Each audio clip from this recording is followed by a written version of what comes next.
Buenos días a todas, a todos. Gracias por su presencia en esta segunda sesión de delitos electorales federales y estatales.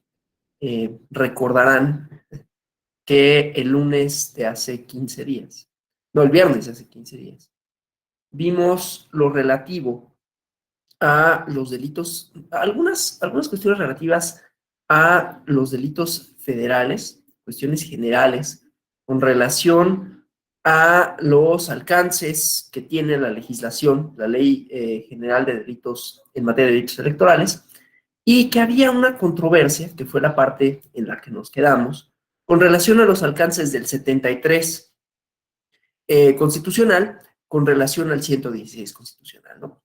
El 116 constitucional que establecía o establece más bien una aparente posibilidad para que las legislaturas locales, perdón, legislen en distintas materias, incluidas la penal electoral. No obstante, la reforma del artículo 73 constitucional relativa a la reforma electoral, que tocó la parte penal, dispone que es una facultad exclusiva del Congreso, ¿no? De manera tal que teníamos ahí una controversia. Les expuse de manera más o menos general esta dificultad, digamos, estas dos posibles interpretaciones que se tenían con relación a los alcances de estas dos disposiciones constitucionales. Entonces, el día de hoy vamos a revisar también de manera general, pero la acción de inconstitucionalidad que para el caso de San Luis Potosí resolvió este asunto. Entonces, déjenme compartirles, déjenme que se vea. Les comparto una presentación para analizar esta acción de inconstitucionalidad 290/2020. Y si tenemos tiempo, vamos a ver un par de criterios de la Suprema Corte de Justicia de la Nación con relación a delitos electorales, no propiamente el contenido del tipo penal, sino algunos asuntos que se han resuelto relativos al mismo, ¿no? Entonces, bueno, lo primero que me gustaría que recordáramos es la naturaleza penal, déjenme avanzar en la presentación, la naturaleza penal que tiene la norma electoral. Esto lo vimos, ¿no?, en la clase anterior, pero al resolver esta acción, sí, cuando la Corte resuelve esta acción de inconstitucionalidad 290/2020, establece esta cuestión que nosotros vimos de una manera general con relación a la naturaleza de la norma penal electoral. Lo vimos desde la primera clase, en la que tratamos de responder cómo se inserta la norma penal en la democracia, ¿no? El cuidado de los procedimientos democráticos, y ya posteriormente nos metimos en la cuestión relativa a la norma penal y la democracia, que no es ahorita el tema, pero bueno, vimos estas dos vertientes. Y dijimos también que la norma electoral, esto sí lo dijimos el viernes anterior, tenía una naturaleza que podía ser dual, por decirlo de alguna manera, en el caso de los ilícitos, que podía haber actos ilícitos de naturaleza electoral que no necesariamente se ubicaran en la esfera de lo penal, sino en la esfera administrativa, y que para estos correspondía una sanción, y que había otros, en cambio, que tenían naturaleza penal y correspondía una sanción penal, pero que inclusive podían ser convergentes. No en el sentido de que a una misma conducta se le castigara dos veces, sino que una misma conducta podía actualizar delitos tanto en la esfera administrativo-electoral y producir efectos ahí, como en la esfera propiamente penal y producir sus efectos ahí. Y lo más claro de esto, o lo más sencillo de explicarse, es cuando nos encontramos ante la idea de la conducta individual, una persona que por sí eh, infringe la ley, y cuando se trata de instituciones como los partidos políticos, ¿no? Ya vieron los alcances de la norma penal con relación a los partidos políticos, y entonces, pues, una de las controversias en esta acción de inconstitucionalidad tiene que ver con la naturaleza de las normas electorales y dónde las normas penales electorales y dónde deben ubicarse legislativamente, ¿no? O sea, que haya actos que se cometan dentro de los procesos electorales y se tipifiquen como delitos, no los priva de que se rijan por los principios de la materia penal. Esto lo vimos en términos generales el día lunes, ¿no? Vimos algunas de las características relativas a esto, a la definición de delito, la conducta típica, antijurídica y culpable, sus elementos y, como decía, sus alcances, ¿no?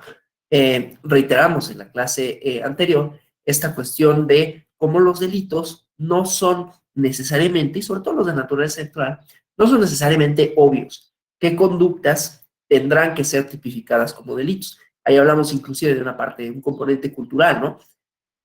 ¿Por qué se protegen determinados bienes de esa manera, digamos, de manera penal? Vimos que México tiene unas penalidades más o menos de vanguardia, un número importante de tipos penales denunciados que tienen consecuencias penales, el país que más tiene en América Latina. Y bueno, entonces, pues, cuando se tipifica como delitos una conducta, independientemente de que regulen cuestiones electorales y que el bien jurídico tutelado sean los procesos electorales, eso no quiere decir que no se rijan por los principios de materia penal, ¿no? Es decir, que estén en un código, en una legislación específica que establezca sanciones, que establezca conductas, y por eso, también como vieron y como vimos, porque también lo comenté de manera muy general con Daniel Díaz Cuevas y conmigo, hubo una evolución en donde colocar los enunciados penales electorales, ¿no? En un primer momento, ay, perdón, tengo la nariz un poco tapada. En un primer momento se habían colocado en códigos penales para después tener su legislación especial, ¿no? Entonces, bueno, el hecho de que en el ejercicio de la potestad punitiva del Estado haya delitos que su descripción típica, o sea, la conducta que establece el enunciado penal, el tipo penal, que es en donde se contienen los elementos de la conducta sancionable, y el hecho de que este ejercicio, la potestad punitiva del Estado, que ya dijimos, no se limita a lo penal, la punitividad del Estado, la punitividad del Estado se manifiesta cada vez que éste sanciona, ¿no?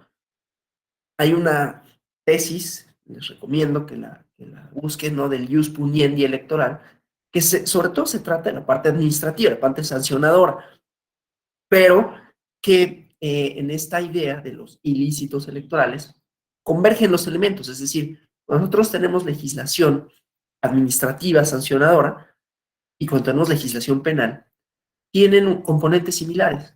Como se trata de ilícitos que tienen infracciones o que prescriben conductas a las cuales les corresponde una sanción, entonces tienen que ceñirse a los elementos de estricto derecho, ¿no? Estricto apego a la ley, de tal manera que tanto para sancionar una conducta administrativa como para sancionar una conducta penal, tiene que encajar perfectamente el contenido de la norma, o bueno, más bien la conducta, los hechos que sucedieron tienen que encuadrar perfectamente en el enunciado normativo, tanto en administrativo como en penal, ¿no? Estos principios de que no se pueden imponer penas, ni se pueden imponer delitos, o se pueden castigar conductas por analogía y mayoría de razón, artículos 14 y 16 constitucionales.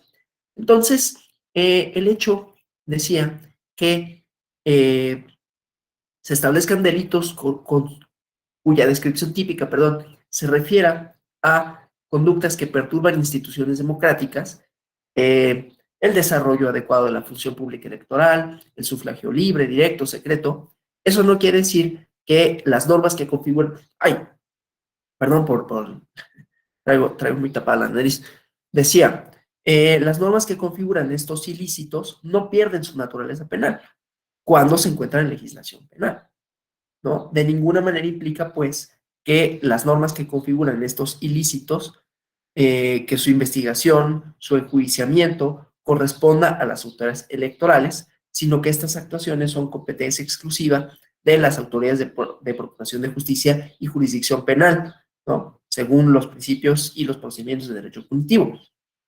Hasta ahí vamos bien con lo que habíamos visto, ¿no? La distribución de competencias que se contiene en los artículos 21 y 22 de la Ley General en materia de delitos electorales con relación a las interacciones, vamos a decirlo así, entre las autoridades estatales y las autoridades federales a la hora de perseguir y castigar conductas, ¿no?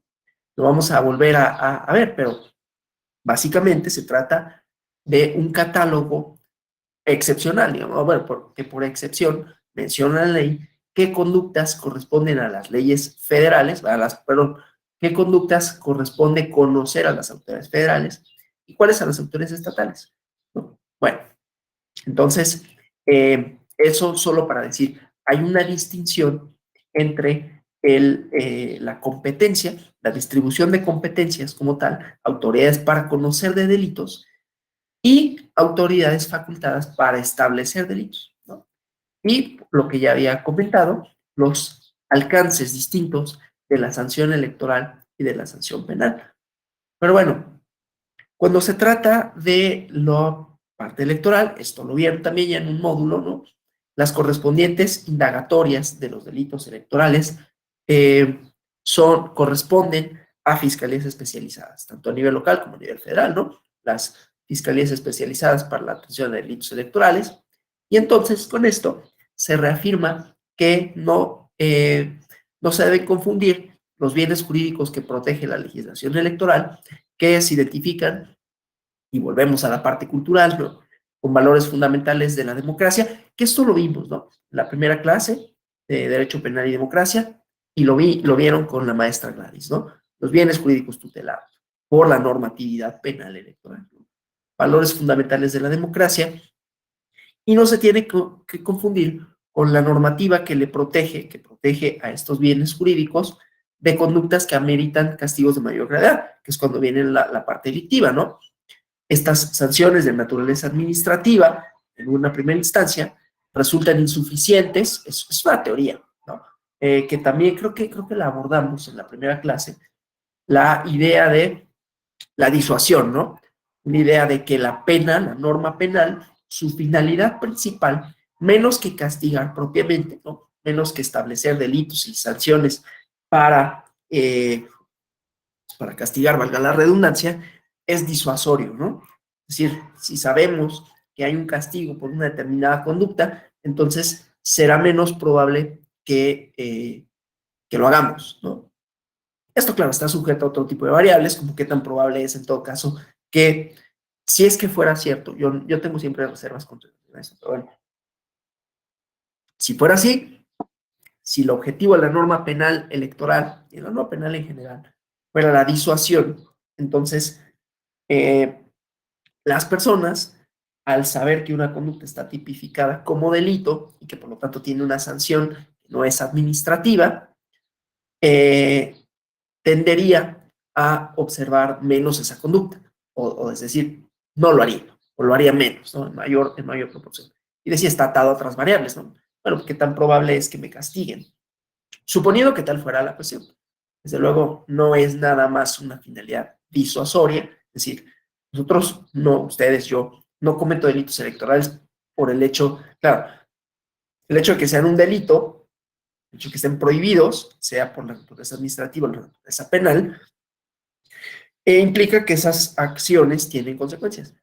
Si no las tuviesen, vamos a suponer, y voy a poner un ejemplo, no quiere decir que lo fuéramos a cometer. Por ahí de los años 80, en el estado de Querétaro, 85 me parece que fue, 84, hubo un código penal que se redactó mal. ¿Por qué se redactó mal? Porque tenía varios tipos que no estaban contemplados. Entre ellos no estaba contemplado el tipo de robo. Entonces, en ese momento, ¿no? Cuando entra en vigor esa legislación, es verdad, ¿eh? Cuando entra en vigor esa legislación, al no estar contemplado el tipo de robo, si una persona pues, llevaba a cabo la conducta que está descrita, que no estaba, se apodere de una cosa ajena con ánimo de dueño, ¿no? No podía ser perseguido, ¿no? No podía ser perseguido porque esa conducta no estaba incluida dentro del catálogo de delitos. Entonces, aquí a lo que voy es que el efecto disuasorio no aumentaron, sino, ay, bueno, entonces yo voy a ir a robar a las tiendas, ¿no? Porque finalmente, pues no hay ninguna consecuencia. Se reformó el código, no tuvo mucha vigencia, porque se dieron cuenta más o menos rápido de esa omisión. Se reformó y en el 85 publicaron otro código bastante bien. Bueno, el chiste es que ese efecto disuasorio si bien puede, puede tener algún sustento teórico y algún sustento práctico, decir, bueno, no lo llevas a cabo cuando una conducta se tipifica, eso no quiere decir que vayamos por la vida rompiendo los acuerdos sociales independientemente de su tipificación. Pusimos ejemplos, ¿no? También culturales con relación a si el divorcio, bueno, perdón, si el adulterio había sido en algún momento delito, o si todavía lo era en algunas legislaciones, ¿no? Que cambió a ser únicamente una causa de divorcio. Igualmente, las cuestiones relativas a los arrestos, ¿no? Por eh, ir al baño en la vía pública, todo ese tipo de cosas. Y esto solo para decir, pues, que los enunciados penales tienen esta naturaleza de encuadrar perfectamente en la conducta que describen, pero que el efecto disuasorio no es lo único que explica por qué hay delitos electorales, ¿no? No nada más es, bueno, es que como podrían ser únicamente administrativos, pero el administrativo no alcanza para disuadir la conducta, entonces tenemos una normatividad penal, ¿no? La normatividad penal, desde luego, atañe a la gravedad por un lado, pero atañe también a proteger mediante otra esfera, esfera punitiva, los bienes jurídicos democráticos, ¿no? De manera tal que acompañan a la sanción administrativa, ¿no? Desde luego con otro tipo de consecuencias como lo es la cárcel. Ya vieron, ya vimos algunos delitos que no ameritan pena de prisión, de acuerdo con la Ley General en materia de delitos electorales. Pero bueno, lo que nos importa, pues, es que además de la descripción típica que se hace en los enunciados penales, está la parte de, bueno, a quién compete conocerlo.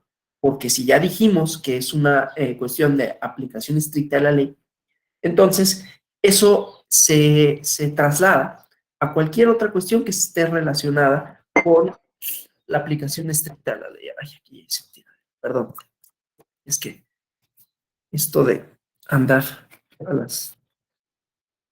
Ya, permítanme, porque tiré aquí algo. Decía pues, es que me llegó un mensaje de WhatsApp y como luego estoy pendiente porque pueden ser cuestiones de trabajo, le pegué aquí a una taza y estuve a nada de mojar el equipo.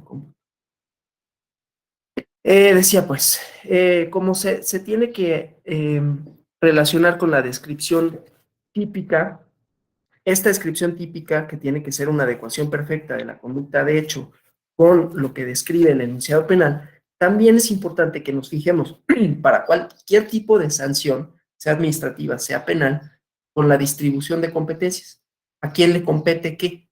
¿No? En todo acto, artículos 14 y 16 constitucionales, sea actos de molestia, sean actos de privación, tiene que estar fundado y motivado. Eso no está de sobra que lo diga, para efectos de las autoridades competentes.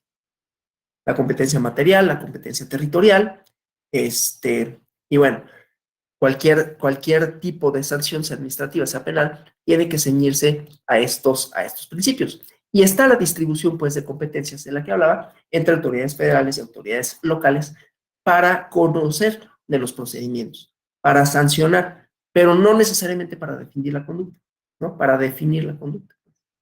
Entonces, bueno, el caso en concreto, déjenme avanzar en la presentación, el caso en concreto es la acción de inconstitucionalidad, aquí vemos la distribución de las competencias. Es que tengo problemas, discúlpenme que como siempre hago la aclaración de por qué no hago grande esta presentación, pero normalmente tengo problemas cuando hago grande la presentación con la conferencia, no sé por alguna razón, en mi máquina hay una configuración ahí que luego hasta me saca de la sesión, entonces me resulta bastante problemático, pero aquí lo único que vemos es esta distribución de competencias contenida en los artículos 21 y 22 de la Ley General en materia de delitos electorales. Lo que estaba comentando con relación a qué autoridades pueden intervenir en la persecución e investigación en el procesamiento de aquellas conductas que estén establecidas como delitos en la ley general, pero no dice, por lo menos no en la ley así explícitamente, en su contenido de artículos, que si las autoridades estatales pueden o no legislar en materia de delitos electorales, que es la naturaleza de la controversia. Entonces vamos a ver esta cuestión, ¿no? Ya habíamos visto el contenido del 73, pero bueno, de acuerdo con la acción de inconstitucionalidad que estamos revisando, El decreto, expedido por el Ejecutivo, pero en donde se reformaron diversas disposiciones del Código Penal de San Luis Potosí, tiene modificaciones fundamentales, dice así la acción de inconstitucionalidad, en el sistema electoral del Estado de San Luis. O sea, entendamos pues que la norma penal electoral, aunque tiene su propia esfera de competencia, aunque tiene su propia esfera de aplicación, es parte de los sistemas electorales, ¿no? Por eso es que son fiscalías especializadas quienes conocen de este tipo de delitos. No son fiscalías, bueno, esto ya lo vieron, ¿no? No son las fiscalías normales, es un equipo de trabajo especializado con una burocracia especializada.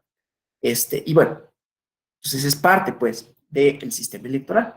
Y entonces, en este decreto, dice la acción de inconstitucionalidad, hay modificaciones fundamentales para ese sistema electoral. Son reformas que regulan la actuación de aquellas que participan en los procesos electorales y que inciden de manera negativa en las distintas etapas de los procesos electorales. Pero además, dice en la acción de inconstitucionalidad, todo esto en detrimento de los principios constitucionales que rigen en la materia al tipificarlos como delitos e imponer la sanción correspondiente. Volvemos a la idea de la competencia, ¿no? Competencia de no únicamente de la autoridad a la hora de sancionar, también la autoridad a la hora de legislar tiene un fundamento constitucional. O sea, no toda autoridad puede establecer delitos, aun si se trata de las autoridades legislativas. Y esto es la parte verdaderamente interesante de este asunto, ¿no? Ya sé que aquí el café. Entonces, bueno, promueve esta acción de inconstitucionalidad el fiscal general de la República. Hay una disquisición interesante en materia de competencia en la acción de inconstitucionalidad que viene como parte de las lecturas del programa, ¿no? Bueno, creo que yo la había puesto. Eh, eh, y hay una disquisición es interesante con relación a la competencia que tiene el procurador después de la reforma de interponer este tipo de medios de defensa constitucional, ¿no? Resuelven a final de cuentas que sí tiene competencia, pero es interesante. No me quise detener en eso porque no atañe propiamente a lo que a nosotros nos importa, que es quiénes pueden legislar y la interacción entre autoridades estatales y autoridades federales. Pero sí les recomiendo, en realidad la ejecutoria no es muy grande, se puede leer de manera más o menos rápida, es decir, tardamos unos 45 minutos en leerla completa, y resulta interesante analizar a la luz de la reforma de 2014 la competencia que tiene el fiscal general de la República. En fin, decía pues que este promovente sostuvo que las reformas en el caso del decreto del Estado de San Luis Potosí eran violatorias del marco de atribuciones que se había conferido al Congreso de la Unión en el artículo 73, fracción 21, inciso A de la Constitución.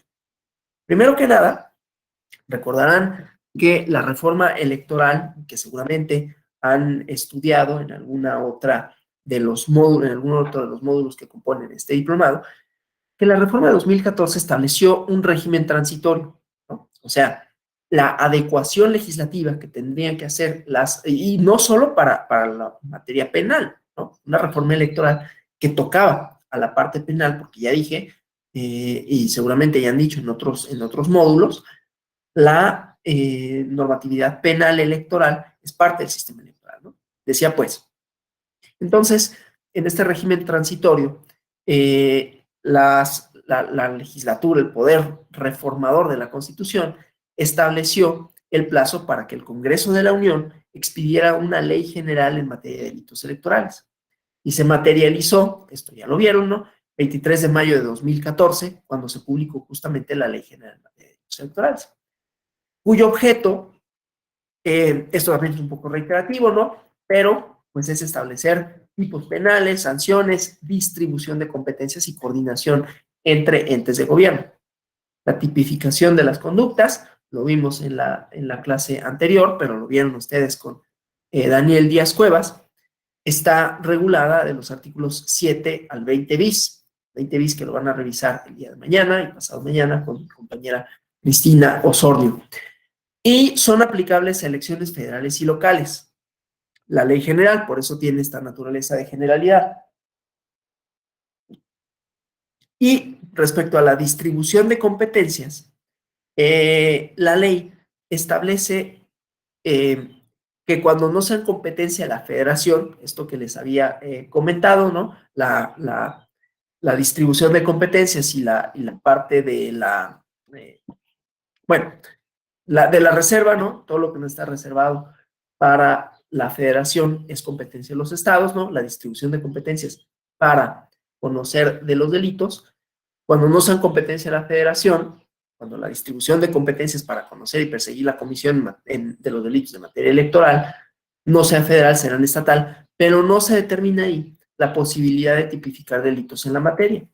Luego, déjenme avanzar. La ley general tiene, bueno, lo voy a dejar aquí porque aquí estamos haciendo referencia justamente. La ley general tiene en su artículo transitorio esta redacción, ¿no?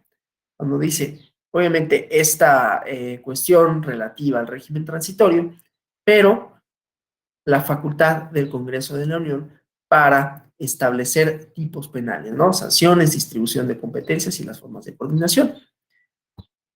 Bueno, entonces vamos a esta siguiente parte.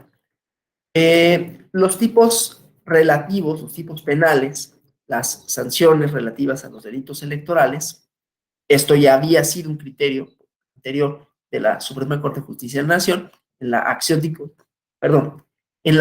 inconstitucionalidad 74 diagonal 2017, y había establecido que los tipos penales y las sanciones relativas a los delitos electorales tendrían que encontrarse en la ley general porque estaban reservadas al Congreso de la Unión, y que de acuerdo con los artículos 21 y 22 de la Ley General en materia de delitos electorales, las autoridades locales solo tienen competencia para investigar, perseguir, procesar, sancionar los delitos en la Ley General cuando no sean competencia de la Federación. Esto se reitera, déjenme proyectarles aquí la Ley General de materia de delitos electorales en el artículo 4 transitorio. Entonces, les voy a proyectar aquí el artículo para que tengamos un marco, ¿no? Más amplio de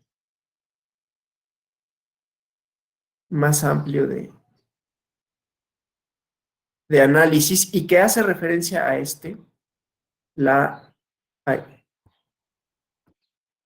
la acción de inconstitucionalidad. Entonces déjenme irme al cuarto transitorio de la ley general, tal como está, para que veamos esta parte. Un término de 90 días que se le otorga al fiscal general para expedir un estatuto orgánico, servicio profesional de carrera, ¿no? La parte burocrática. Y luego, esto, ¿no? La posibilidad únicamente de coordinación, ¿no? Antes de que se expidan, se aplican las normas. Esto ya lo habíamos visto, ¿no? La ultraactividad. Luego, los acuerdos institucionales, pero la Procuraduría General de la República y sus facultades, en este caso, ¿no? Esto únicamente para hablar de todo lo que no estaba reservado para la Federación, como se desprende del 20 y 21 de la Ley General, perdón, del 21 y 22 de la Ley General, y luego estos términos que se le dan primero al Congreso para el régimen transitorio y luego a la Fiscalía General de la República para tener una burocracia robusta para que pueda establecer de manera más profesional, digamos, la persecución de los delitos electorales, ¿no? Esto se replica pues también para las legislaturas locales. Entonces, bueno, eso nada más para comentar esa parte. Regreso a la presentación. Y decía, las competencias, la distribución de quienes pueden y quienes no pueden, el contenido de algunos delitos tipificados en la ley de San Luis Potosí. Entonces, bueno, siempre que no sean competencia de la Federación, según se señala en los 21 y 22, serán competencia de los estados. Ahora, habíamos dicho desde la clase anterior el contenido del artículo 116, fracción cuarta, inciso O, que habla de la competencia de las entidades federativas para legislar en materia de delitos electorales.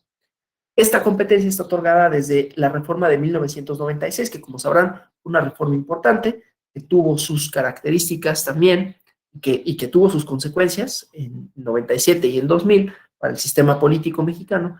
Entre otras cosas, fue en esta reforma cuando se incorpora al Tribunal Electoral, al Poder Judicial de la Federación, pero ahí se les otorga esta idea de legislar, esta facultad de legislar en materia de delitos electorales. La materia electoral, pues, estaba sometida a una regla de residualidad, el principio de residualidad, que se contiene en el artículo 124 de la Constitución. La idea de la residualidad, que viene en realidad desde el diseño norteamericano, pero son atribuciones reservadas a los estados por competencia residual. La Constitución mexicana partió del supuesto que la federación nació de un pacto entre estados preexistentes que delegaban ciertas facultades en el poder central y se reservaban los restantes. Y entonces se adoptó así el sistema estadounidense, ¿no?, de la Unión Federal, que se plasmó en el artículo 124. Y apenas con motivo de la reforma de 2014, los delitos electorales se incluyeron de manera reciente, fueron incluidos de manera reciente en el artículo 73, fracción 21 de la Constitución, como una materia que estaba sujeta a concurrencia, pero regulada por una ley general.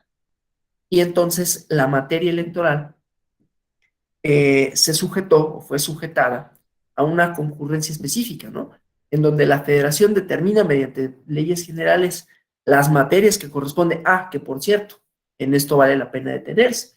La propia acción de inconstitucionalidad establece, no fue nada más la materia electoral la que tuvo estos digamos, tránsitos, ¿no? Porque también hubo una idea, no solo de la reforma en materia electoral, sino de todas las reformas en materia penal, que han tratado de homologar la idea, los criterios y los enunciados penales normativos, ¿no? Para que no haya diferencias entre legislaciones. Y así como sucedió para los delitos electorales, también algunos otros delitos, otras conductas, fueron igualmente sancionadas mediante leyes generales, ¿no? Esto nada más para decir, se enmarca en una idea de política pública penal, ¿no?, que tiene que ver con la generalidad de la norma, la generalidad de los delitos. Una atribución que, en este caso, transitó de ser una competencia de los estados a ser competencia de la federación, insisto, para la idea de la homologación tanto de los delitos como de la definición de las conductas que los componen, ¿no? Para evitar, y obviamente, las sanciones, para evitar que hubiera estos conflictos competenciales que suelen suceder, ¿no?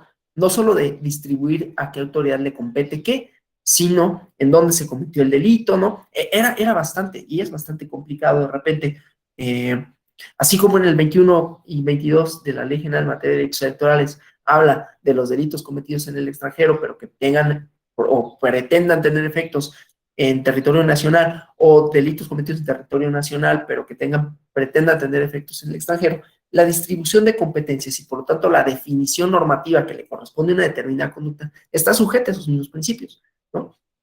En dónde se cometió el delito, si es un delito continuado, qué pasa si ese delito continuado se comete en varios otros lugares de la República. Aquí tenemos gente de las fiscalías que nos podría un poco orientar en ese sentido. Ahorita les cedemos la palabra, porque ahí tenemos conflictos competenciales, ¿no? O sea, no solo competenciales de qué autoridad le corresponde conocer, sino qué definición normativa es la que tiene que ser aplicable. Entonces, para evitar ese tipo de cosas, sobre todo en tratándose de cierto tipo de delitos, incluidos los electorales, se establecieron leyes generales para que no hubiera esa primera barrera, esa primera dificultad, ¿sí?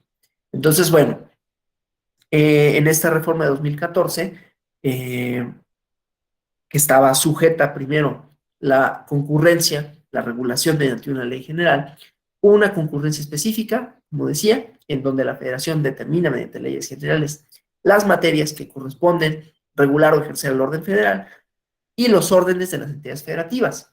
entendiendo que no se reserva, todo aquello que no se reservó al primero, a la federación, pertenece al segundo. Y dentro de esos cambios, las configuraciones competenciales en materia electoral también cambiaron, ¿no? Y se cedió al orden federal la definición de los tipos penales y sanciones, y que además se corrobora con la fracción tercera del decreto de reforma constitucional de 2014, ¿no? Tenemos por aquí el artículo, me parece, aquí en el PowerPoint. Déjenme avanzar a ver si lo tenemos. Estos son los artículos impugnados, pero ya por acá ya lo había proyectado, ¿no? Esta parte de los transitorios, ¿no? Que distribuyen ese tipo de competencias. Bueno, entonces, la materia concurrente es federalizada por mandato constitucional, con sus excepciones, porque permite que sea la federación la que mediante una ley general reparta competencias entre ella misma, ¿no? Y las entidades federativas y los municipios. En materia de delitos electorales, los tipos penales y las sanciones que corresponden tienen que estar previstos en la ley general. O sea, que de acuerdo con la acción de inconstitucionalidad 290/2020, la que estamos revisando, el establecimiento de los tipos penales y sus sanciones está reservado al Congreso de la Unión. Y por lo tanto, están excluidos los demás niveles de gobierno, ¿no? Y la actuación de estos se tiene que ajustar a la distribución de competencias, a las formas de coordinación que se establecen en la propia ley general, ¿no? La distribución de competencias a través de la ley general entre federación y otros niveles de gobierno no quiere decir que no se pueda facultar a los congresos locales para prever en su legislación por sí mismos los tipos penales y las sanciones. Perdón, quiere decir que no se puede facultar a a las entidades federativas para prever la legislación por sí mismos, ¿no? Porque entonces se contraría el fin perseguido por la reforma de lograr una política criminal integral en esa materia, que como digo, si uno lee la ejecutoria de la acción de inconstitucionalidad, encuentra que ha sido en materia de otras conductas, ¿no? La idea de las leyes generales. Entonces, lo que establecen los artículos 1 y 21 de la Ley General en materia de delitos electorales con relación a que las entidades federativas tienen competencia para conocer, para castigar, para procesar, sancionar los delitos establecidos en esta, no les da facultad para establecer tipos penales y sanciones en esa materia, ¿no? Vamos a ver algunos ejemplos de cómo se encontraban los delitos anteriores a la reforma. Esto, desde luego, en el entendido que en la columna izquierda tenemos el texto anterior, pero que además ese texto anterior se entiende que fue derogado por la Ley General en materia de delitos electorales. Pero bueno, vemos que tiene reformas, ¿no? Primero, la definición de cuáles son los delitos electorales, ¿no? Acciones u omisiones, ya vieron, ya vimos en este, no en este módulo, pero sí en este diplomado, fue propiamente la maestra Gladys la que estableció las acciones u omisiones, pero también en algunos otros módulos se ha hablado de esto, ¿no? Que realizan y establece un catálogo de el elemento subjetivo, ¿no? ¿Quiénes pueden cometerlos? Ciudadanos, funcionarios electorales, representantes partidistas, servidores públicos, candidatas y candidatos, y bienes jurídicos protegidos, tutelados, la limpieza del voto y la efectividad del sufragio. Pero acá vemos que hay añadidos, ¿no? La misma parte de qué se entiende por delitos electorales, ¿sí? Actos u omisiones, pero añade funcionarios partidistas, precandidatas, organizadores de campaña y ministros de culto. Entonces, en este primer momento, establece la legislación una serie de sujetas, que pueden cometer los delitos electorales, ¿no? Una reforma, que además esto tiene dos elementos. Además de haber añadido elementos subjetivos o personas, pues, que pueden cometer los delitos, esta reforma es posterior a la entrada en vigor a la Ley General en materia de delitos electorales, ¿no? No solamente se reclama estos añadidos por haberse añadido, y que inclusive al haberse, vuelvo a repetir, añadido, al haberse establecido otros sujetos distintos a los que se encontraban en el texto anterior, mismo que quedó derogado con la entrada en vigor de la Ley General en materia de delitos electorales, o que tendría que haberse entendido como derogado por efectos de la entrada en vigor, Entonces, aquí tenemos eso por un lado, ¿no? La idea de la competencia, la idea de elementos subjetivos y la idea de que se reformó este texto posterior a la reforma. Y que si es posterior a la reforma, es posterior a la ley general. Y entonces ahí íbamos a encontrar este choque, pues, de competencias, ¿no? Ya habíamos establecido en la clase anterior que podría haber dos interpretaciones. Aquí la Corte ya no deja margen de dudas con relación a la interpretación, si había una más federalista que otra, de si la ley general únicamente establecía eso, conductas generales, pero que podían ser pormenorizadas en las legislaciones locales, ¿no? Eso no es así. Pero bueno, entonces tenemos aquí otras cuestiones, ¿no? Aquí, hablando de servidores públicos, tenemos en el texto original, a estos les doy lectura porque yo sé que pueden no ser muy claras, bueno, no ser muy clara la diapositiva, cómo la estoy proyectando. Entonces, bueno, por tal cuestión, leo no de manera completa los textos, pero sí. Por la comisión de los delitos, decía en el artículo 367, por la comisión de cualquiera de los delitos comprendidos en el presente título. Como vemos aquí en la presentación, son algunos de los artículos que se impugnaron, no los puse en su totalidad, pero algunos nada más para efectos de muestra, ¿no? Entonces, comisión de cualquiera de estos delitos comprendidos en este título se impone, además de la pena señalada. Entonces, estamos viendo en esta legislación originaria había una sanción aparejada, digamos, ¿no? No es una doble sanción en el sentido estricto, en tanto que, como saben ustedes, en los tipos penales se pueden incluir sanciones ya sea adicionales o sea, ¿cómo se dice? Bueno, que puede ser optativa, puede ser que el juez decida si pondrá, por ejemplo, multa o prisión privativa de la libertad. Entonces ahí hay una opción. Pero algunas conductas se castigan con una sanción pecuniaria, además de la sanción privativa de libertad. Entonces se impondrá, por ejemplo, el mismo ejemplo, ¿no? Una sanción de 90 días de salario mínimo o la famosa unidad de medida, y prisión de 2 años a quien cometa el delito de tal, ¿no? Entonces, esa idea de que a una pena privativa de la libertad le corresponda también una sanción pecuniaria no es violatoria del principio de non bis in idem, ¿no? No sancionar dos veces la misma conducta, en tanto que se establecen sanciones eh, para la misma conducta que no se contraponen y que no son doble sanción, sino que son derivadas de la propia comisión de la conducta. Y en el artículo reformado, con la misma problemática que decía, ¿no?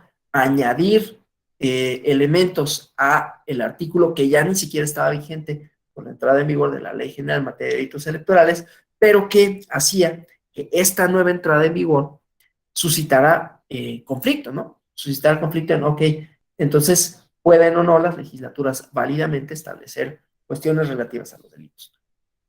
Y habla de servidores públicos, igualmente, cuando se trate de estos, además de la pena, la inhabilitación, y se ponía una sanción que establecía parámetros, ¿no? De temporalidad, 2 a 6 años, y en su caso la destitución del cargo. Aquí importa poco, en realidad, si estas sanciones replicaban, no todas lo hacían, pero algunas dicen, bueno, pero ¿cuál es el problema? Si lo único que se está haciendo es replicar el contenido de la Ley General en materia de delitos electorales. ¿Cuál es el problema? El problema no nada más es que se replicase, vamos a suponer que lo replicara íntegro el texto, ¿no? Dijera, bueno, vamos a hacer nuestra reforma a nuestro código penal, se añade un capítulo y ese capítulo reproduce en su integridad todo lo que contiene la Ley General en materia de delitos electorales. No solo podría ser ocioso, de, pues, ¿para qué lo haces? Sino que al establecerse, si se pudiera hacer esto, pues también podría reformarlo válidamente, ¿no? Es decir, a menos que la ley general o que la propia Constitución, cosa que desde luego no hacen, establecieran en algún transitorio o la propia normatividad, los estados, las entidades federativas que legislen en materia de delitos electorales no podrán sino replicar el contenido de locales ociosos del órgano, sino replicar el contenido de la Ley General en materia de delitos electorales, y sus reformas tendrán que estar sujetas. Bueno, pues es que si sus reformas tendrán que estar sujetas a lo que disponga la legislatura federal, pues es que justamente entonces se está sujetando el acto soberano de la entidad federativa a el acto de la federación, de manera tal que, insisto, si uno podría pensar, pues no hay ningún problema, nomás replicaron el contenido de la Ley General en materia de delitos electorales, sí, pero lo pueden modificar. Si lo pueden replicar, si pueden establecer un catálogo, aunque es idéntico, también lo pueden reformar, y entonces podría suceder que pusieran otro tipo de delitos, que suprimieran otros delitos, que impusieran otras sanciones para el mismo delito, ¿no? Y ahí tendríamos ese conflicto, ¿no? Entonces, bueno, aquí tenemos esta parte relativa a los servidores públicos. También en el delito de dolo, en la emisión del voto, que tiene, ¿no? Este elemento. En la Ley General de Materia de Delitos Electorales, todos los delitos tienen este elemento de dolo, ¿no? O bueno, habría que acreditar cuando se trate de un accidente, ¿no? Que la persona no conocía que se trataba, por ejemplo, de un delito, y ahí, aunque existe, habrán visto ustedes en sus clases de derecho penal, ¿no? Puede existir una conducta y puede ser sancionable, aun si la persona no conocía que era un delito, pero el elemento dolo, es decir, que lo hace a sabiendas de que es un delito, entonces queda excluido, ¿no? Y eso a veces tiene consecuencias para la imposición de la sanción, cuando no hay dolo. Bueno, en fin, entonces aquí se define delito de dolo en la emisión del voto, que es un delito que estaba establecido en la legislación, pero que tiene una modalidad específica, ¿no? Que no está contemplada en la ley general. Y además aquí, pues hay una penalidad privativa de la libertad, por un lado, pena corporal, y una sanción pecuniaria, ¿no? Como decía, con la unidad de medida y actualización. Otro más, violaciones, insisto, no leí ni voy a leer todos, porque además de que se vuelve aburrido, estos son algunos de los ejemplos, están en la ejecutoria, que es parte de las lecturas obligatorias del diplomado. La ejecutoria, y ahí verán estos cuadros, ¿no? En donde se establece cuál es exactamente lo que se reformó. Y lo mismo, violaciones al proceso electoral. Entonces, ahí vemos conductas específicas que no necesariamente están incluidas en la Ley General en materia de delitos electorales. Y vuelvo a repetir, por si hiciera falta, aun si estuvieran incluidas, la réplica de la Ley General en materia de delitos electorales o supeditaría a el Congreso local, a los congresos locales, a la voluntad del Congreso federal, y por lo tanto no tendrían soberanía, y por lo tanto no tendrían facultades para reformar, y por lo tanto no tendrían entonces facultades para establecer sus propios delitos, porque está supeditado a la voluntad federal, o podrían hacerlo y entonces modificar propiamente el contenido de la Ley General en materia de delitos electorales, con todo lo que eso implica, ¿sí? Entonces, bueno, violaciones al voto, al proceso electoral, perdón, funcionario electoral, y añade otros elementos subjetivos. Este delito, en un principio, estaba reservado como elemento subjetivo, ya lo hemos visto y lo han visto, ¿no? En la Ley General en materia de delitos electorales, no únicamente se establecen conductas típicas antijurídicas, sino que vienen elementos subjetivos. No todos, no todas, podemos cometer el mismo tipo de delitos electorales. Por eso hay en la fracción, en el artículo 7º, exceptuando la fracción 12, me parece, se establecen delitos que pueden cometer todas las personas, todos los que podemos cometer ese tipo de delitos. Pero hay otros, el artículo 13, el artículo 12, el artículo 8, que van separando el elemento subjetivo. Entonces aquí, en cuanto al elemento subjetivo, se consideraba en la reforma que el proceso electoral podía ser violentado por funcionario electoral, funcionario partidista o representante partidista, ¿sí? Y una serie de conductas. Realice funciones electorales que legalmente no le hayan sido encomendadas, se abstenga de rendir cuentas o de realizar la comprobación o justificación de gastos ordinarios o gastos de eventos proselitistas de campaña, Hay una modalidad parecida, ¿no? En la Ley General en materia de delitos electorales de esta comisión. De eventos, decía, proselitistas de partidos políticos, coaliciones, agrupaciones políticas nacionales o candidatos, cuando hubiesen sido legalmente requeridos dentro del ámbito de facultades.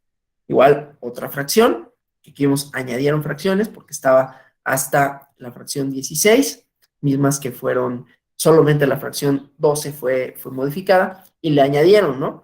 Esta de la rendición de cuentas, oculte, altere o niegue información.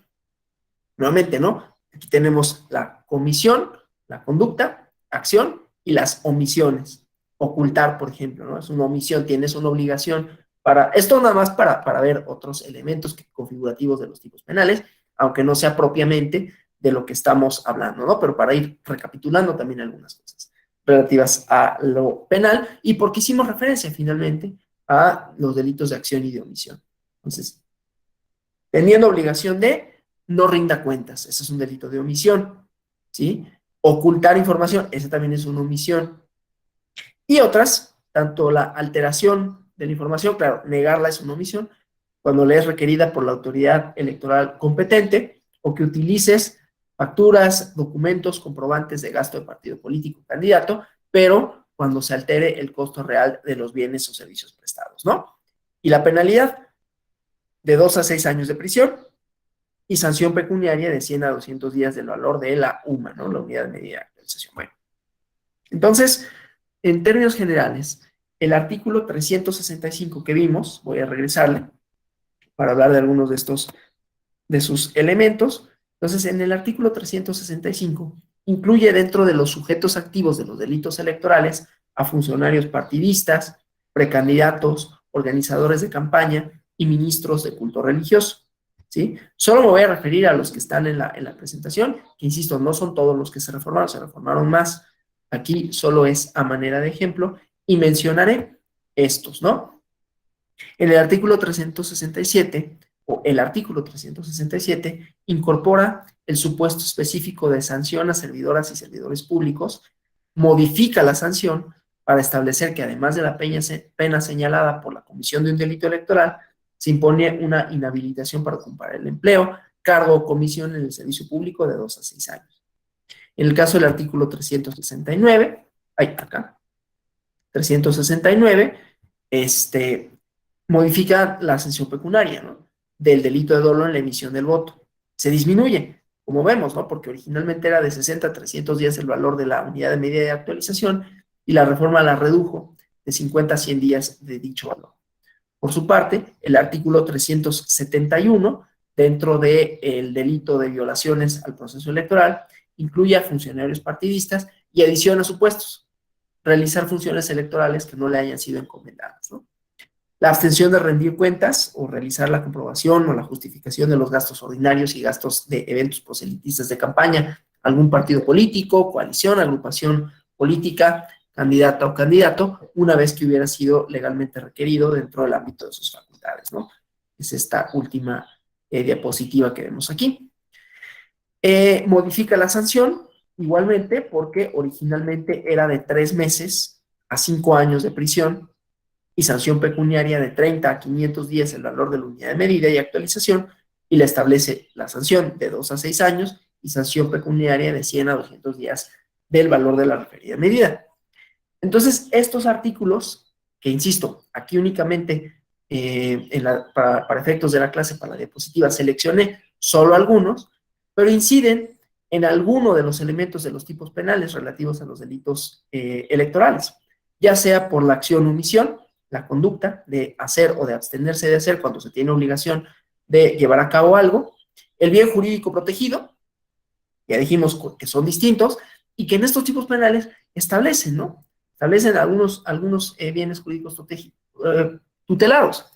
Y esto, hago un paréntesis, ya habíamos visto, lo vieron con la compañera, con Gladys, lo vimos en la primera clase, que hay bienes jurídicos en general, ¿no? Los procedimientos democráticos, la democracia, si quieren. Y luego, esos se componen de algunos otros bienes jurídicos, algunas otras cuestiones relativas al procedimiento electoral, la eficacia del sufragio, la libertad de sufragar, la seguridad en las inmediaciones de las casillas, etcétera, ¿no? Y cada uno de los delitos está atado, está vinculado con estos bienes jurídicos específicos que a final de cuentas son parte de un bien jurídico tutelado general, ¿no? Los procesos y la democracia. Los procesos democráticos y con ello la democracia electoral en estricto sentido. Entonces, en estos artículos, pues, decía, hay incidencia en las reformas en alguno de los elementos, ¿no? Ya sea por la conducta, por el bien jurídico, por los sujetos activo y pasivo, ¿no? Y ciertas calidades específicas en los sujetos activo o pasivo, el objeto material, los bienes utilizados, las circunstancias de tiempo, modo, lugar, ocasión, elementos normativos y subjetivos específicos o repercuten en la sanción correspondiente, ¿no? Las conductas que considero configuran dicho ilícito. Entonces, estos preceptos inciden en elementos cuya legislación es exclusiva del Congreso de la Unión, resuelve la Corte, ¿no? Y esto se traduce en violaciones a los artículos 16 y 73 de la Constitución, porque decía, actos que finalmente tienen consecuencias normativas y tienen una falta de fundamentación. No hay una disposición constitucional que le otorgue facultades a los congresos de los estados para legislar en esta materia, con esta interpretación, ¿no? Ya vimos de qué manera se resuelve esta idea de la residualidad contenida en el 116 constitucional, que era la gran pregunta era la pregunta con la que nos quedamos en la clase del viernes de la semana antepasada, ¿no? Y entonces, bueno, aquí lo que se establece es que esa residualidad quedó modificada luego de las reformas al 73 constitucional, en su fracción 21, ¿no? Y entonces, el acto legislativo que emite el Congreso, el Poder Legislativo de San Luis, está emitido por una autoridad incompetente. ¿Sí? Insisto con esto de la competencia y de la incompetencia, que tiene sus derivas en el derecho administrativo, en el derecho penal, en el derecho en general, ¿no? Cuando se controvierte la constitucionalidad por falta de fundamentación y motivación, uno de los grandes ejes es justamente si la autoridad que emitió el acto, y esto se hace extensivo, como vemos, actos administrativos, tiene competencia material y territorial para legislar en esa materia. Y en este caso, bueno, para legislar, bueno, perdón, para emitir el acto de molestia que se trate, ¿no? O el acto de privación de que se trate. En este caso, los actos legislativos tienen también esa naturaleza, de manera tal que pareciera una obviedad, pero a la vez no necesariamente está tan claro, que tienen que estar fundados y motivados, sobre todo fundados, en el sentido de la competencia que se le otorga a los congresos, en este caso estatales, Doctora. para legislar en esa materia. Sí. Doctora. Adelante, adelante.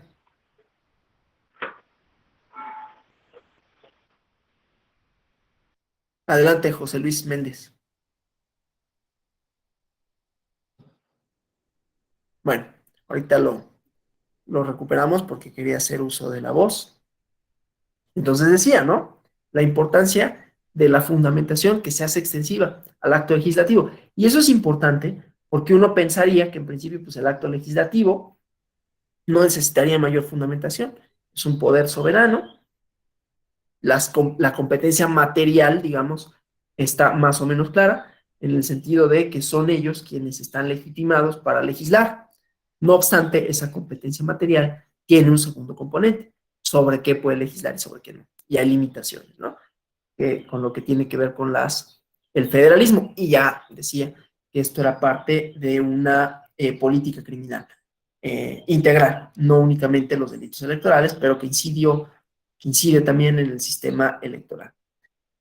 Entonces, bueno, el resolutivo finalmente es que los artículos reformados, 365, 366, fracciones 1 a 10 y párrafo último, 367, todos los reformados, ¿no? 367, 369, párrafo último, 370, 371, párrafos primero, fracciones 12 y 15 a 21 y último, 372, estos son ya todos los que se declararon inválidos, párrafos primero, fracciones 2 a la 7 y último, 374, 75 y 76 del Código Penal local.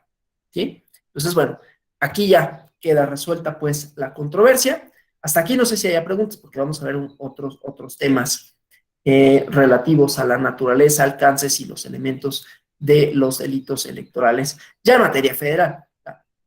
Ya queda resuelta esta parte de las controversias, y entonces lo que podemos decir como conclusión es, y va a ser reiterativo, en el caso de las autoridades locales, estas, de acuerdo con el 21 y 22 de la Ley General en materia de delitos electorales, tienen únicamente facultades para perseguir, para investigar, para sancionar todos aquellos delitos que no estén reservados para la federación, pero no pueden legislar en materia de delitos electorales, ¿no? Entonces, bueno, esa parte. No sé si hay aquí, hasta aquí alguna pregunta, algún comentario, alguna precisión que deseen hacer con relación a esto específico, sino para pasar a algunos criterios relevantes.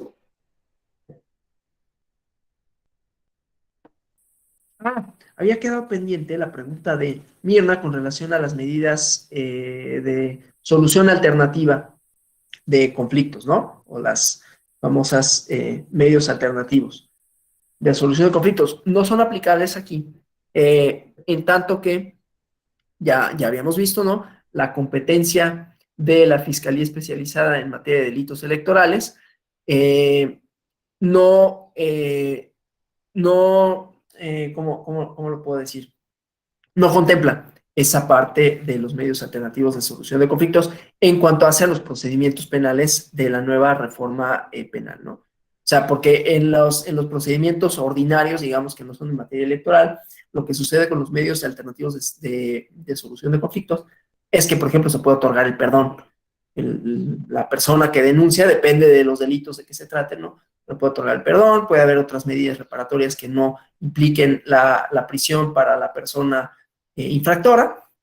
En este caso no se trata, no sucede de esta manera porque no se trata de sanciones que sean, digamos, entre particulares. O sea, si una persona me roba mi espejo y yo lo denuncio, si bien es cierto que está impactando, está cometiendo un delito que altera el orden social, pero me afecta en mi esfera privada.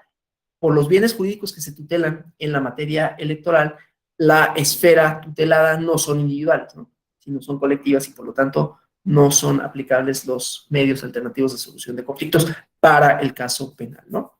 Bueno, entonces, si no tenemos preguntas, voy a compartir aquí una serie son un par, criterios jurisprudenciales relevantes en la materia dictados por la Suprema Corte de Justicia de la Nación, que nos van a permitir ver algunos de los alcances y obviamente también de esta parte, las interpretaciones que se han hecho con relación a las competencias, la distribución 20 y 21 de la Ley General en materia de delitos electorales, y vamos a ver casos específicos. Tenemos aquí una mano levantada o alguna cuestión. Sí, no, de nada, Mirna. Gracias, al contrario, por la pregunta. Entonces, déjenme proyectar aquí la tesis con relación a esto, a la distribución de competencias. Déjenme nada más que aparezca aquí. Entonces, bueno, un conflicto competencial que se dio, en donde el cuarto tribunal colegiado en materia penal del primer circuito establece, claro, estas son tesis, ¿no? Son criterios orientadores, pero delitos electorales, dice aquí, previsto en el artículo 13, fracción primera de la Ley General en materia de delitos electorales. Entonces, ¿qué dice ese delito? El artículo 13 establece que, digamos, el elemento subjetivo, primero, se impondrá de 60 a 200 días de multa y prisión de 3 a 7 años. ¿A quién? Entonces es la alteración o la participación en la alteración del Registro Federal de Electores. Elemento subjetivo, cualquier persona, ¿no? Padrón electoral, listado de electores o participa en expedición ilícita de una o más credenciales para votar con fotografía. Cuestiones relativas a documentos, la documentación electoral relativa al Registro Federal de Electores, que es lo que se cuida en este momento, ¿no? O también en el siguiente párrafo de la fracción primera, a quien por sí o a través de terceros, mediante amenazas o promesas de empleo, paga o dádiva, entrega de cualquier tipo de recurso o bien, solicite o promueva que una o varias personas entreguen información falsa al Registro Federal de Electores, padrón electoral o listado de electores, ¿no? y ahí hay cuando se trata de esa modalidad, hay una sanción adicional, digamos, ¿no? Aumenta la sanción. También la alteración, falsificación o la destrucción, dice, posea, use, adquiera, comercialice, suministra o transmita de manera ilegal archivos o datos de cualquier naturaleza relativos al Registro Federal de Electores, padrón electoral o listado de electores. Entonces, el elemento subjetivo, cualquier persona, y los bienes jurídicos tutelados. Por un lado, sí, la documentación electoral, pero es la certeza en el sufragio, desde luego, ¿no? Los principios de legalidad, porque en el Registro Federal de Electores, pues se contienen las personas que pueden votar, de manera tal que alterarlo supondría que van a votar aquellos que no están legitimados por diversas razones, ¿no? Son los famosos casos en donde dicen es que votaron los muertos, ¿no? Se denunciaba hace muchos años en México que sucedía, ¿no? El padrón está alterado, hay personas que ya no podrían y están en el padrón, ya no podrían haber votado porque ya fallecieron, fueron dados de baja y se encuentran ahí, ¿no? Entonces, bueno, pero no únicamente son las personas que tienen acceso a sino que todos aquellos que lo hagan, ¿no? Entonces, bueno, para ese delito específico, dice, su hipótesis en participar de la expedición ilícita de credenciales para votar con fotografía corresponde a un juez penal federal. Recordemos, 21 y 22 de la Ley General en materia de delitos electorales, esto es un poco técnico y quizás reiterativo, pero establece con relación a esto, ¿no? O sea, cuáles conductas son propias de las autoridades federales. Cuando se cometan durante los procesos electorales federales, dice el artículo 21, serán competentes para investigar, perseguir, sancionar delitos establecidos en la ley, las autoridades de la federación, cuando se cometan en procesos electorales federales. Si se actualiza alguna de las reglas de competencia que prevé la Ley Orgánica del Poder Judicial de la Federación, esta parte de los efectos que puede tener territoriales, ¿no? Se prepare o comete en el extranjero, siempre y cuando produzca o se pretenda que produzca efecto en territorio nacional, ¿no?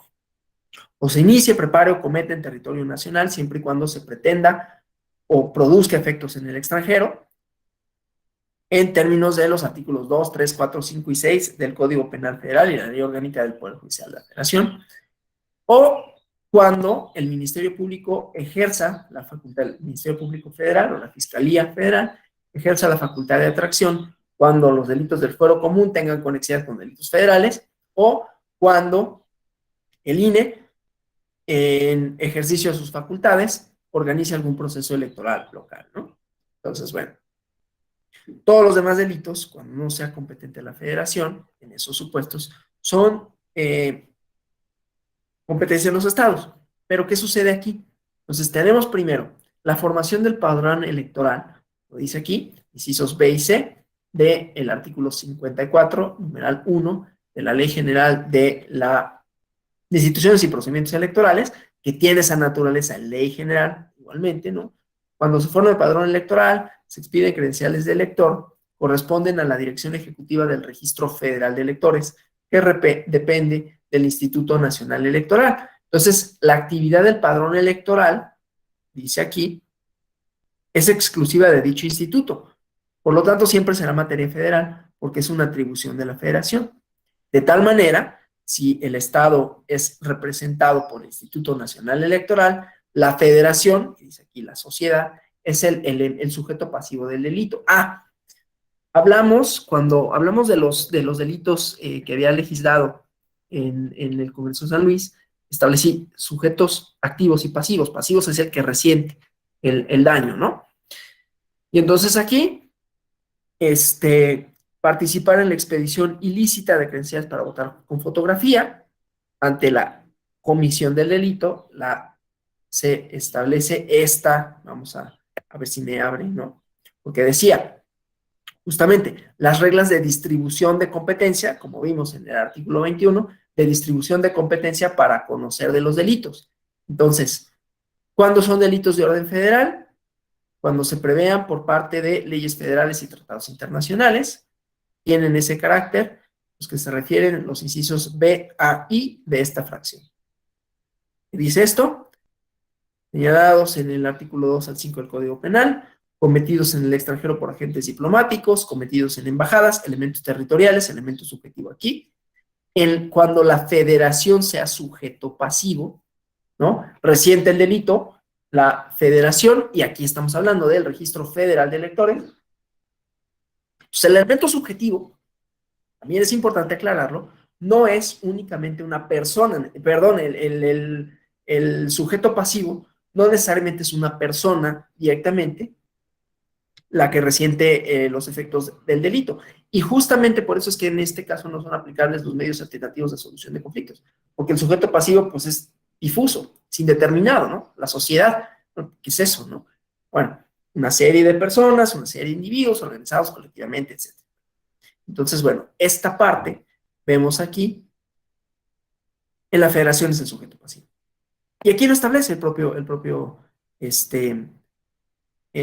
se llama? La propia tesis, ¿no? El sujeto pasivo del delito electoral es la federación, ¿sí? Entonces, este supuesto que contempla la fracción segunda del artículo 21, ¿no? Que habla de la competencia de las autoridades de la federación, entonces corresponde conocerlo a un juez penal federal, ¿sí? Claro, aquí lo interesante es el conflicto competencial, ¿sí? Que se resuelve en esta, y con esta distribución también, obviamente, delitos no graves, que salvo el delito del uso ay, ¿cuál era? Es que ya lo vieron esto con el licenciado Daniel Díaz Cuevas y yo lo referí en la clase del viernes de la semana antepasada, pero los delitos que se establecen en la Ley General en materia de delitos electorales son no graves de tal forma que no meritan prisión preventiva oficiosa, excepto por aquellos que son cometidos por servidores públicos cuando se trata de el uso de recursos públicos, el uso indebido de recursos públicos, ¿no? Condicionar programas sociales, y además es específico, con este efecto. Una cosa que es importante y que voy a mencionar nada más de pasada, para no meterme en dificultades, que tiene que ver que los delitos electorales, y está así establecido, hay un elemento espaciotemporal. Quizás lo analizaron también bien con el maestro Daniel Díaz Cuevas, que tiene que ver con cuándo se cometen delitos electorales para efectos de la ley, que tiene distintas temporalidades, dependiendo del delito y dependiendo de su modalidad, ¿no? Pueden ser cometidos en los procesos electorales, pueden ser cometidos en la jornada electoral, o sea, puede haber conductas que la temporalidad específica establezca que si se cometen en ese momento, entonces son delitos y no son delitos en otro momento, ¿no? Caso concreto, la difusión, por ejemplo, de resultados electorales preliminares o de encuestas, la cuestión relativa a las vedas electorales, ¿no? No es un delito por sí mismo difundir encuestas, y todo el mundo lo hace, ¿no? Pero las encuestas de salida, por ejemplo, o las encuestas propiamente, o los sondeos de opinión, o la propaganda electoral, etcétera, está vedada para 3 días antes de la jornada electoral. Hay delitos que solo se pueden cometer el día de la jornada electoral. Y hay delitos que solo se pueden cometer en procesos específicos, y a eso iba, como el caso de la revocación de mandato, que está ahí también establecido. O sea, no es que solo en la revocación de mandato, sino que está establecido que la revocación de mandato para los efectos de la ley también se considera un proceso electoral, de manera tal, y está ahí claramente especificado, de manera tal que ahí también, en ese momento, también se pueden cometer delitos electorales. Esto únicamente como una referencia a elementos espaciales y temporales, y no pensar que está reservado únicamente para los procesos electorales en sentido estricto, cuando se eligen autoridades, sino que esta modalidad también se contempla, y lo dice así la propia ley general de materia de delitos electorales para ese caso específico, ¿no? Bueno, esa es una de las tesis que quería revisar aquí. Vamos a la siguiente. Déjenme compartir la siguiente pestaña.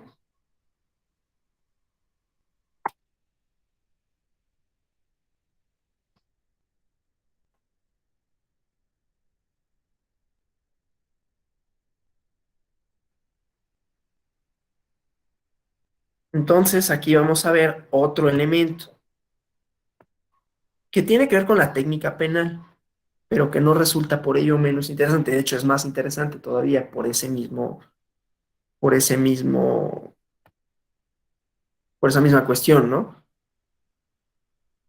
Es una tesis vieja, pero no obstante, bien jurídico protegido. Que esto lo hemos reiterado, lo hemos visto, ¿no? En sentido amplio y general. Claro, por un lado, la función electoral, ¿no? La expresión de la voluntad popular, que los resultados de las urnas sean fiel reflejo de esta, y para que se configuren los elementos del tipo. Vamos a ver, este tipo, a ver, no está vigente, pero importa porque en buena medida está replicado el artículo séptimo, ¿no? La pena es lo de menos, la penalidad es lo de menos, sino la conducta. Vote a sabiendas de que no cumple con los requisitos de ley. Se encuentra en la Ley General en materia de delitos electorales, ya lo vimos, ¿no? Pero es la primera fracción del artículo séptimo de la Ley General en materia de delitos electorales. Es una réplica. Aquí sí vamos a encontrar en el Código Penal en el entonces denominado Código Penal para el Distrito Federal en materia de fuero común y para toda la República en materia de fuero federal, que estuvo vigente, y entonces eso, vote más de una vez en una misma elección. Otro elemento, ¿no? Que también se encuentra en el artículo séptimo, en la fracción segunda, la fracción tercera, que también es prácticamente lo mismo, haga proselitismo o presione a los electores el día de la jornada electoral en el interior de las casillas o en el lugar en que se encuentren formados los votantes, ¿no? Hay modalidades curiosas de esto. Ahorita voy a hacer este paréntesis porque, otra vez, estamos protegiendo la eficacia del sufragio, la autenticidad, la libertad del voto. Un partido político, no voy a decir cuál,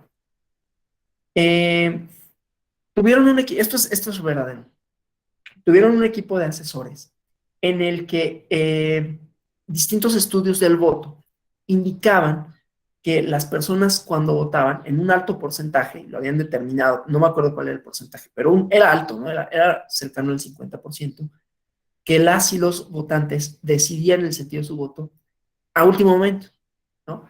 Entonces, estando en la fila, claro, estos elementos yo los puedo mencionar así como generalidades, desde luego es trabajo de las fiscalías acreditar qué sucedieron con esto ahorita lo vamos a ver, ¿no? Los ilícitos de actividad y de peligro. Pero bueno, el chiste pues es que se formaban dos personas que se ponían de acuerdo a sabiendas de que esto, ¿no? Las personas en un porcentaje más o menos grande decidían su voto al final. O estaban indecisos, ¿no? No sé por qué votar al final. Tengo dos opciones. Y entonces empezaban ellos, según esto, a platicar en voz alta, fuerte, ¿no? No, pues mira, fíjate que el bueno, ellos platicando entre ellos, ¿no? O ellas, pero obviamente lo suficientemente fuerte, inclusive un poquito separados, para que esto fuese escuchado, se escuchara por aquellas personas que están formadas, ¿sí? Entonces, obviamente, eso es una especie de proselitismo. Insisto, aquí la cosa es que hay que acreditarlo, y claro, la adecuación perfecta de la norma, ¿no? Pero bueno, la presión obviamente es algo mucho más tangible, ¿no? Y ha habido una serie de prácticas relativas a qué voy a entender por presionar, qué voy a entender por proselitismo. Yo llego con una camiseta, ¿no? Que trae el logo, el nombre de un partido político, o etcétera, ¿no? En el interior de las casillas o donde están formados los votantes. Obstaculizar o interferir el desarrollo normal de las votaciones, escrutinio y cómputo, que esto puede ser desde no dejar pasar a los funcionarios o que haya violencia. Hay distintas modalidades. Insisto, estos están prácticamente replicados en el artículo séptimo, por eso me interesa, por eso me detengo en ellos, ¿no? Para ver estos elementos y luego ver esta cuestión relativa al daño, al peligro, porque además, como había dicho, para efectos de la Ley General en materia de delitos electorales, está el elemento de dolo, ¿no? Es difícil, aunque puede suceder, que no, o sea, casi que estamos presuponiendo que todos los delitos electorales tienen el elemento doloso, ¿no? Puede haber algunas cosas que que acreditan un delito de destrucción, por ejemplo, de una casilla, y que una persona, pues es que yo no sabía que no. Está raro, ¿no? Y digas, no sabía que esto era un delito y entonces no hay un elemento dolo. Pero bueno, se presupone, y como pueden ver en cada uno de los enunciados, pues sí es un delito de acción o de omisión, pero a sabiendas de que tengo que entregar información, en el caso de las omisiones, ¿no? Tengo que dar fe de hecho si no quiero, en el caso de los fedatarios públicos. Estoy impedido para realizar propaganda y lo hago, ¿no? Entonces, etcétera. Solicitar votos por paga, estos son de todo el tiempo, ¿no? O sea, todo el tiempo de que son muy conocidos. Viole de cualquier manera el secreto del voto. Aquí la parte de la secrecía, igual como bien jurídico tutelado. Me parece que no está propiamente así en el artículo 7º, no dice así como viole de cualquier manera la secrecía del voto. Lo que pasa es que cuando se trata de tipos penales así de abiertos, pues es difícil acreditarlos, ¿no? ¿De qué manera violo el secreto del voto? Obviamente, ahí normalmente está acompañado de un elemento subjetivo pasivo, ¿no? Pero bueno, por ejemplo, hay personas, a ver, la secrecía del voto, ¿puedo violarla yo en perjuicio mío? No. O sea, hay personas que toman la foto, ¿no? Toman la foto con su celular y ponen el sentido de su boleta, o si hay prensa, porque luego hay actores políticos que, bueno, los actores políticos acuden a casillas igualmente, como cualquier ciudadano, y muestran su boleta, ¿no? Tachada. ¿Estoy violando la secrecía de voto? Pues es que es en perjuicio mío en todo caso, de tal manera que la respuesta es no. Para violar la secrecía del voto tiene que haber un elemento subjetivo pasivo, ¿no? Todos estas fracciones, son secrecía, bueno, estas no, estas primeras dos no, pero por ejemplo, el proselitismo puede decir, no necesariamente secrecía, aunque sí libertad, pero recoger las credenciales para votar, amenazar a las personas, ¿no? A que voten por una determinada opción política. Había en algunos momentos, ya hace muchos años, ¿no? Dependencias en donde te decían, pues es que tienes que votar por este candidato, por esta candidata, etcétera, ¿no? Y había una presión para ello. Que todavía está contemplado en la Ley General en materia de derechos electorales. La organización, reunión, traslado de votantes con el objeto de llevarlos a votar, pero tiene un elemento adicional. Esto lo voy a decir nada más para efectos didácticos. No estoy exculpando a nadie de nada, pero hubo esta acusación en el proceso de revocación del mandato. Nada más que tiene un elemento adicional. Influir en el sentido de su voto. No estoy diciendo, insisto, no estoy diciendo con ello que no haya sido con ese ánimo. Tampoco estoy diciendo que haya sido con ese ánimo. Pero hay que acreditar, esto es importante, hay que acreditar que efectivamente había ese segundo componente. Es por lo que es difícil, ¿no? Acreditar la Comisión de los Derechos Electorales en muchas de sus modalidades. Porque ¿cómo puedo determinar? Acá las personas de las fiscalías nos podrán ayudar a responder estas dudas, ¿no? Pero es caso por caso, ¿no? De tal manera que se puede acreditar en algunos, lo habíamos platicado, si recuerdan, en la clase anterior. Decíamos, bueno, pero ¿qué pasa si es una conducta reiterada? ¿Qué pasa en distintos eventos, no? Y no en todas se encuadra perfectamente. La vamos a perseguir por todas y cada una de esas conductas, la vamos a perseguir de manera general, ¿no? Por haber llevado a cabo una actividad en reiteradas ocasiones que actualizaba la hipótesis normativa, ¿no? Entonces, estos elementos. Luego, introducir o sustraer de las urnas de manera ilícita una o más boletas electorales, destruir o alterar boletas o documentos electorales, igualmente la documentación electoral,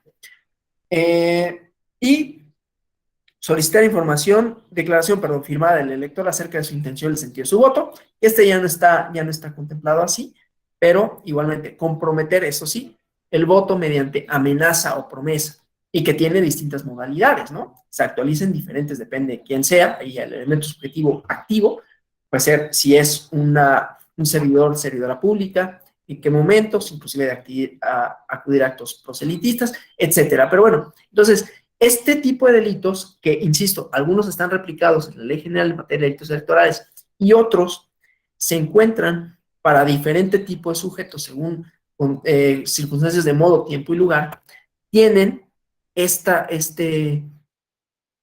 ¿cómo se llama? Esta modalidad, delitos de actividad y de peligro. Los bienes jurídicos protegidos, esto lo hemos reiterado a lo largo de las distintas sesiones, por los delitos electorales en sentido amplio, es la función electoral, ¿no? La expresión fidedigna de la voluntad. Entonces, el resultado material, esto es importante, ¿no? No es necesario, en este caso, que haya un resultado material en que se haya atacado la voluntad del sufragio, en el caso de quienes se les recabó las credenciales, para que se integren los elementos del tipo. Es decir, basta con que, en este caso, se haya recabado la credencial del elector para que se tenga por cometido el delito de que se trata. Es decir, no quiere decir que con eso, o sea, hay una coacción, hay una promesa de... Por ahí una persona, cuyo nombre no voy a decir, decía, pues ustedes reciban lo que les dan, lo que sea, y al final pues van a votar como ustedes decidan. No estoy diciendo que esa persona estuviera haciendo apología del delito, nada más que para efectos de los delitos, el elemento de la intención con la que se realiza la conducta es suficiente para que se acredite esta, independientemente de los efectos que pueda tener. Importante. Y esa es una diferencia, por ejemplo, en cuanto hace las sanciones de naturaleza electoral. Las sanciones de naturaleza electoral, sobre todo las nulidades, se rigen bajo un principio de los actos válidamente emitidos o los sufragios válidamente emitidos. De manera tal que si no se produce un resultado material, es decir, que esa alteración, que esa violación del voto, de su secrecía, de su autenticidad, tiene que ser cuantitativamente suficiente y cualitativamente suficiente para que los resultados se pongan en duda, los resultados electorales.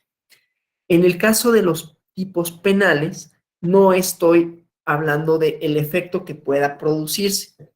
Esto es importante, lo sabrán mejor las personas que trabajan en las fiscalías, porque hay delitos que se cometen en grado de tentativa, ¿no? Es decir, que la conducta, que el resultado que se buscaba, si es que se buscaba, no se materializó y no obstante hay una sanción para eso, tentativa de homicidio, por ejemplo, ¿no? Pongo el más grave porque es el que más puede quedar claro, ¿no?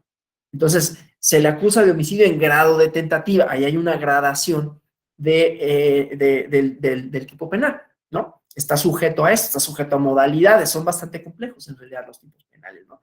Entonces, en grado de tentativa, aquí no importa si se mate, claro, para que me puedan acusar en todo caso de homicidio, pues, o inclusive en grado de tentativa, tiene que haber elementos de materialización, ¿sí? De manera que se produzca un resultado, ¿sí?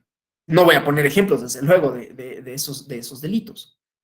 Pero aquí no importa la materialización. O sea, se materializan en el momento, no en que producen un resultado de alteración de la voluntad popular, porque eso no se puede saber en realidad, ¿no? Pues tendría que ir a preguntarle, oye, pero en todo caso, a ver, pues sí te recogió, pues sí te amenazó, pero a final de cuentas esa amenaza influyó en el sentido de tu voto, pues igual y dices, no, pues no, pero eso no se puede saber, ¿no? De manera tal que no está sujeto a ese elemento. Entonces, se materializan en el momento en que se realiza la conducta, independientemente de los efectos que pueda tener para el sentido del sufragio de la persona o personas en cuyo perjuicio, digamos que además no es un perjuicio nada más de esas personas, es un perjuicio del proceso electoral en general, se realizó. Porque, como dice aquí, el fin último tutelado por esos preceptos y por la fracción es una libertad individual del sufragio. Entonces, si sobre dicha violación individual está el fin inmediato y general protegido por los delitos electorales, es el adecuado proceso electoral para que se elijan a los representantes, entonces los delitos electorales son de actividad, ¿sí? Actividad, la conducta que se realiza, no el resultado, ¿sí? Esto que había explicado, que se materialice concretamente. Es decir, otra vez, lo repito por si hiciera falta, que no necesariamente queda siempre claro, ¿no? Hay delitos que necesitan de un resultado para producirse y que este resultado puede tener distintas modalidades. Por eso puse la tentativa de, no solo de homicidio, hay otros delitos que son en grado de tentativa, pero quiere decir que hubo un resultado material y que ese resultado material pudo no haberse concretado. No obstante, no haberse concretado, había una intención de realizarlo, ¿no? Igual, lesiones, etcétera. Bueno, en el caso de los procesos electorales, no necesita materializarse, otra vez, no necesito corroborar sí los otros elementos, ¿no? Que se haya adecuado al tipo en el sentido de que haya existido la conducta y la intencionalidad que ya establecimos en la regla general es que para los delitos electorales, salvo lo que me puedan corregir las personas, por favor, de las fiscalías, ¿no? Tienen el elemento dolo. Por lo general, será cosa de ahí será muy específica los momentos en los que no se acredite ese elemento, pero por regla general tienen ese elemento, ¿no? Inclusive la omisión de entregar información, omisión de dar fe de ciertos hechos, etcétera. Bueno, entonces, decía pues, se materializa el delito, su comisión, no cuando producen un resultado fáctico, como sí sucede con la sanción administrativa electoral, ¿no? Resultado fáctico de, decía, en el caso de las nulidades electorales, claro, aquí podríamos ir caso por caso, que haya los votos suficientes para que se pudiera poner en duda, los votos ilícitos, ilegítimos, suficientes para que se ponga en duda el resultado en su totalidad. Y entonces puede haber conductas ilícitas administrativas, que puedan derivar inclusive en sanciones penales, ¿no? Que se te pongan las denuncias correspondientes, pero que no produzcan el resultado de anulación de la elección. Aquí, ¿cuál es el resultado? Pues la sanción penal. Entonces, las personas, con el mero hecho de que se acredite que cometieron la conducta, independientemente de si ésta se materializó o no, lo cual es muy difícil de acreditar o casi imposible, es suficiente que se haya buscado ese resultado, se haya cometido la conducta, independientemente de la materialización efectiva de esta, ¿no? Entonces, los delitos electorales, como dice aquí, son de actividad, no de resultado. El tipo penal se agota en el movimiento corporal, en la comisión de la gente. No necesitan integrarse a la hora de establecer las carpetas, a la hora de que el juez decida si impone una sanción o no, la producción del resultado externo. Son delitos de peligro, no de lesiones, ¿no? El actuar de los activos, de las personas que cometen el delito, origina una propensión, un riesgo para obstruir la función electoral, ¿no? No lesionan propiamente.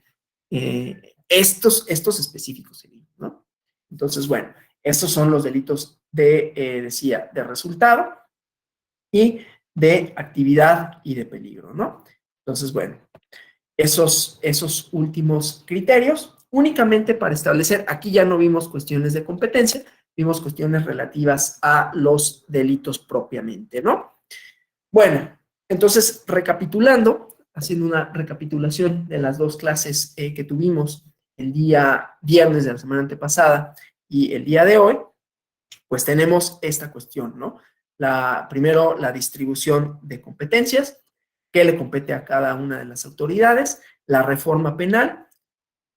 Vimos cuestiones relativas a el catálogo de delitos que contienen, lo vi de manera muy general porque di por sentado que con el maestro Díaz Cuevas agotaron la Ley General en materia de delitos electorales.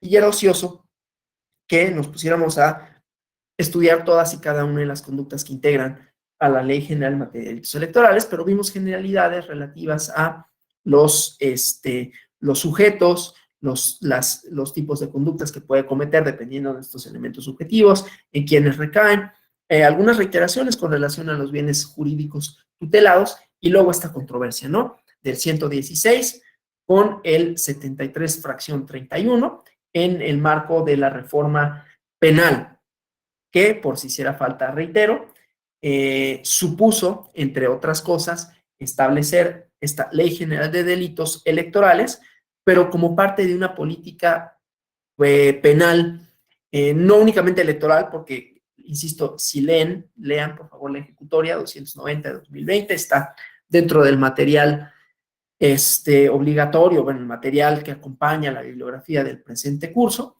Se establece no solo la concurrencia, como esta parte de la residualidad que existía en el 116 y que después fue de alguna forma reformada por el 73 constitucional en el marco de esta reforma, pero también en la idea de que establecer leyes generales para la política criminal permite que haya una adecuación normativa y por lo tanto una investigación más sencilla para las fiscalías, ¿no?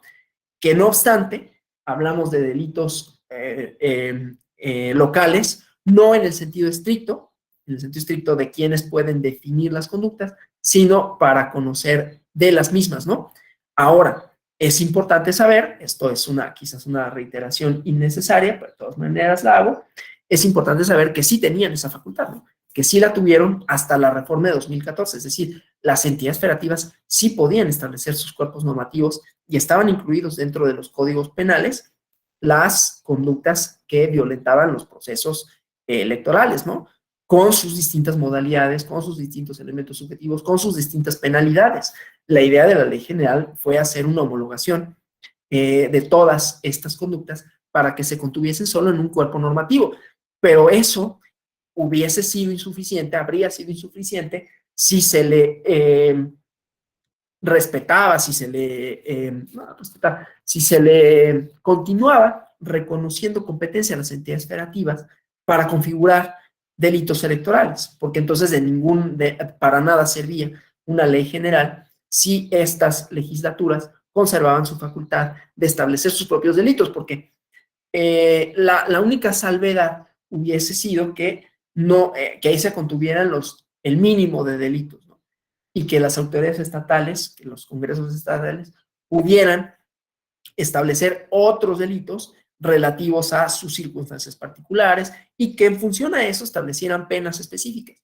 El problema, insisto, es que eso les daría una posibilidad, en todo caso, de modificar la propia ley general y entraríamos en otro tipo de controversia.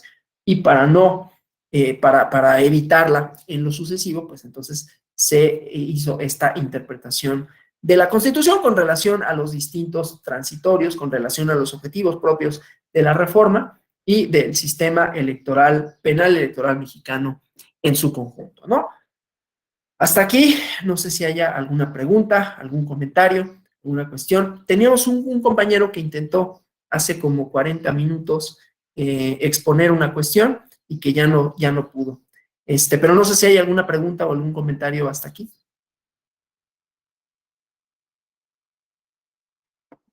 Algo que no haya quedado claro, que deseen que se reitere, o que en función al contenido de la materia. Francisco Ibarra, por favor, usted desde la Fiscalía, usted nos puede ayudar con lo que habíamos hablado del territorio y de las comisiones y de los delitos que tienen efectos en otros, ¿no? Delitos continuados, etcétera. Por favor. Sí, doctor, muchas gracias, buenos días a todos. En relación a lo que comenta referente al tema del tipo de resultado, la doctrina penal establece claramente que en efecto hay de resultado material y resultado formal. En ese sentido, los delitos electorales vienen siendo entendidos de resultado formal, toda vez que no existe una mutación, un cambio que deba ser exigido para tener por acreditada la conducta prohibida. En este caso, hay varios delitos, no nada más los delitos electorales, por ejemplo, la delincuencia organizada, que también basta con esa asociación, con esos fines delictivos, sin que se produzca ninguna de las otras conductas que señala, ¿verdad? Perfecto. Narcotráfico, que acopio de armas, demás, ¿verdad? No es necesario que se surta ese efecto, esa mutación, ese cambio para tener por establecida la tipicidad del delito en comento. En ese sentido se viene estableciendo que es un riesgo, que es una protección a un posible riesgo. Se adelanta el Estado para evitar posiblemente que se actualice ese tipo de riesgo. En ese sentido, en los delitos electorales no es necesario que haya habido o existido una cuestión de que el ciudadano o el electorado se haya visto influenciado, porque no lo vamos a saber. No lo vamos a saber porque se está denunciando antes de que se produzca un resultado de una elección.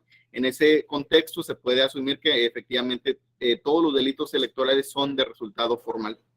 Es mi aportación. No, muchísimas gracias.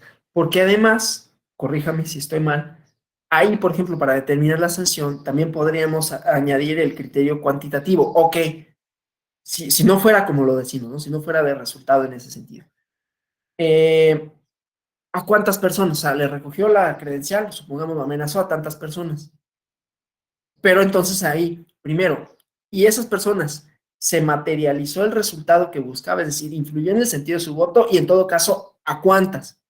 De manera tal que ahí tendríamos un elemento adicional, porque tendríamos, además de que quizás entrevistar a esas personas, que esas personas lo confesaran, ¿no? Pero que además añadiríamos el criterio cuantitativo, y entonces ahí podría haber un problema de, bueno, pues es que solo fue a una, o fue a 500, ¿no? Y entonces eso podría tener efectos para la sanción. Entonces, para evitar también ese tipo de cosas tan casuísticas y tan difíciles de comprobar, es que se establece que no importa ni siquiera el grado de materialización, en sentido numérico, estricto hablando de delitos electorales, sino que se busque que se produzca ese resultado independientemente de si se puede comprobar que efectivamente se produjo o no se produjo.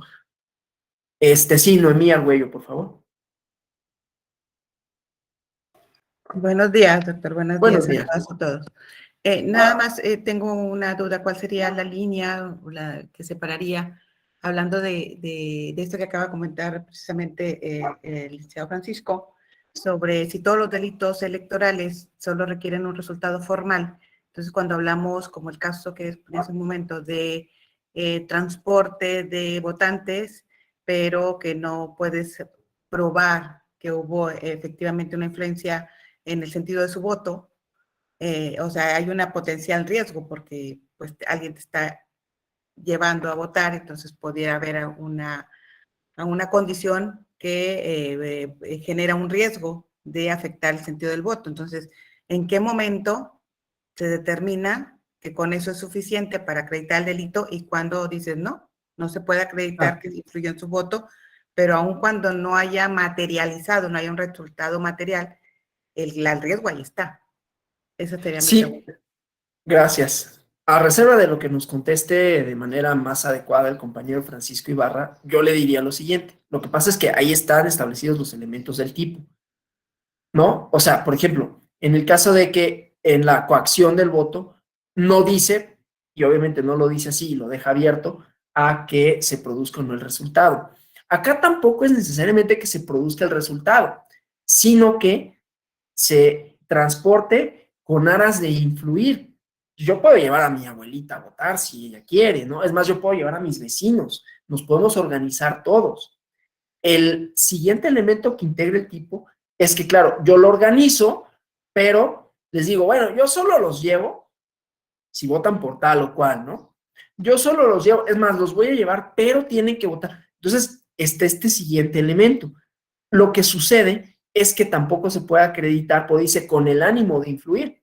Tampoco se puede acreditar si se materializa o no, sino que no nada más es la organización de las personas para que vayamos a votar, sino que yo, suponiendo, yo no lo haría pues, pero suponiendo que fuera así, que yo haya establecido en alguno de mis comportamientos, ya sea por amenazas o ya sea por sugerencia, que, bueno, yo llevo a quienes vayan a votar por esta persona, ¿no? Pero hay este otro segundo elemento. Lo siguiente, obviamente, es, pues no voy a poder acreditar si votaron así o no, pero me organicé con esa finalidad, persigo esa finalidad, inclusive ejercí presión para que así fuera, ¿no? Los organicé para ese fin, ¿sí? Independientemente de su materialización. No sé si lo dije bien, compañero Francisco. Sí, es correcto la apreciación que tiene al tema que comenta la compañera. En doctrina penal existen elementos objetivos y elementos también subjetivos. En ese caso, lo que se puede ver a través de los sentidos, la Suprema Corte lo ha establecido así, esos son los elementos objetivos, todo lo que se ve. Exacto. Y en este caso, el acarreo, el transporte de votantes es el elemento objetivo, porque hay una conducta que puede ser advertida por cualquier persona, y más aún si lo denuncia una persona que fue transportada. Sin embargo, lo difícil es acreditar el elemento subjetivo, que es la finalidad o el fin.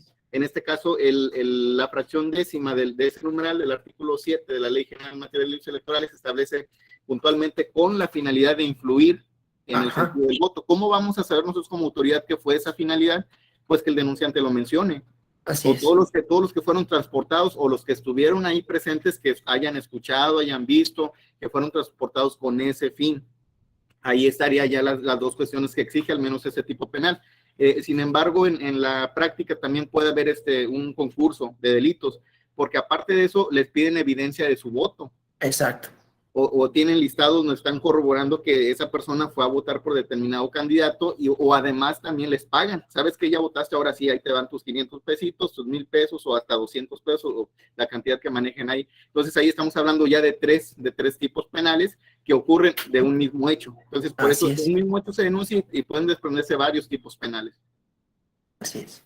Perfecto. Muchas gracias. Eso complementa muy bien lo que decía y creo que queda respondida bien la pregunta. ¿Alguna otra cuestión relativa a esto?